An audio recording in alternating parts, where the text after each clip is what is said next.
The Mad Titan has spread much death and destruction in his time, but how will he be remembered once he's gone? Well, let's hop into Thanos Legacy issue number 1 and find out for ourselves, shall we? Okay then, so this story is actually a tie-in to everything that's going on in Infinity Wars right now. If you're not up to speed, boom, here's a playlist, go check it out for yourself. Another important thing to get straight is that this story takes place after the events of Thanos Wins in the Donny Cates Thanos solo series. It was a really amazing story, and I wish I covered it on the channel. All you need to know though is that in that story, Thanos was kidnapped by the cosmic Ghost Rider, taken to the end of time itself to do battle with his older self, King Thanos. A character who had managed to kill pretty much everyone else in the known universe, and yet in Thanos' eyes was still sad, pathetic, and hung up on Mistress Death. Young Thanos had won that fight, but it greatly affected his worldview. Now that he essentially knows where his life is going, should he change it? Should he course correct? Could he possibly become a good guy now? Ha, hell no, that's not Thanos. If anything, he has a brand new mission now. Fight the forces of destiny and change his future at all costs. And the first pit stop on that quest is Las Vegas, where Mephisto, the former King of Hell, is currently being held hostage after the events of the last Donny Cates big Doctor Strange event. Thanos has a simple decree for Mephisto, and that is whatever you do, never recruit Frank Castle, figuring that if he can't become the Cosmic Ghost Rider, then he can never end up serving future Thanos and kidnapping him in the first place.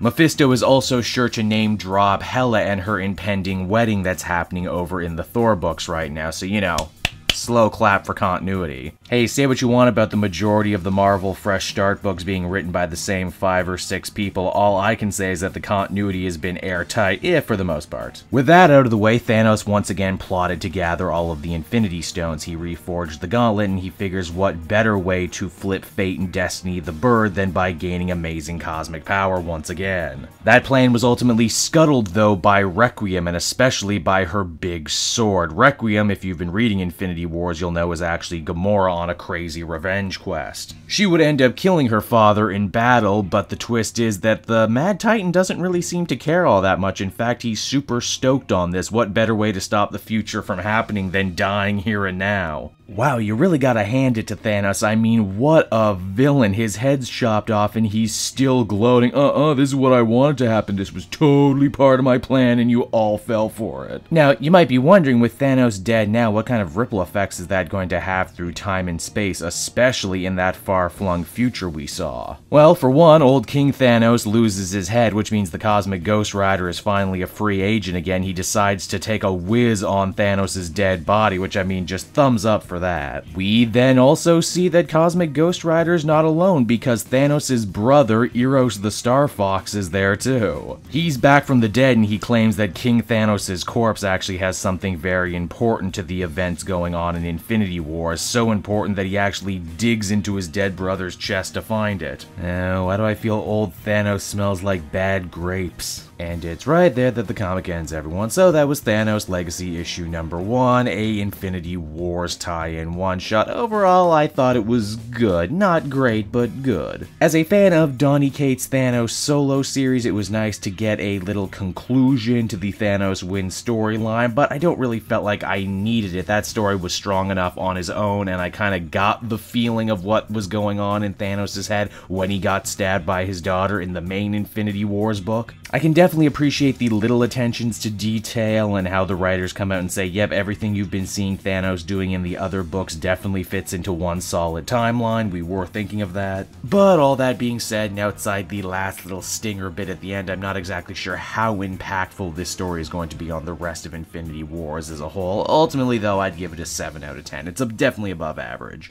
Hey there, everyone. It's your old pal, Cape Joel, again. I want to thank you so much for watching to the end of the video. I hope you enjoyed what you saw, and if you did, why not take a closer look at some of these other videos I have available from the channel. Then you can follow me on Twitter and Facebook at Cape Joel, so you're always up to speed on what I'm doing next. And hey, if you're in a supportive mood, why not check out my Patreon page? Patrons get exclusive access to videos and content before anyone else, and you can do so for as little as $1 a month. I would really appreciate it, and with that, I will be sure to be back again next time with even more great comic content that smacks of greatness. Bye-bye, everyone.